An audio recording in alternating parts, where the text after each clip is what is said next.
Attesa da giorni è arrivata la circolare esplicativa sul Green Pass che di fatto annuncia la tolleranza zero da parte del Viminale, quindi delle forze dell'ordine, anche con monitoraggi a campione. Questa è la linea a cui si devono conformare ora le prefetture del territorio, ma il vero nodo riguarda gli esercenti con la nota ministeriale che impone loro di chiedere sempre la certificazione verde, mentre è discrezionale la richiesta al cliente di esibire il documento d'identità. Verifica che però si rende necessaria nei casi di abuso o elusione delle norme, quando cioè appare manifesta l'incongruenza con i dati anagrafici contenuti nella certificazione. Così afferma la circolare, apriti cielo con i diretti interessati che, letta la nota, hanno strabuzzato gli occhi. Ma è un aspetto soggettivo, di cosa stiamo parlando? Giovane e anziano, uomo e donna, e questa è la manifesta incongruità tra l'identità di una persona e un certificato, un Green Pass che dimostri la possibilità di accedere all'interno dei nostri locali.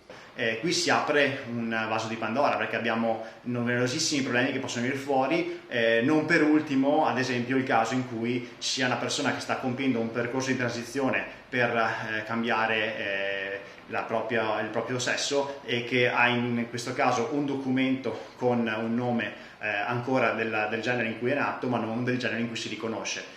Quanto alla sanzione, risulterà applicabile nei confronti del solo avventore laddove non siano riscontrabili palesi responsabilità anche a carico dell'esercente. Un altro chiarimento che per alcuni più che semplificare la vita la complica.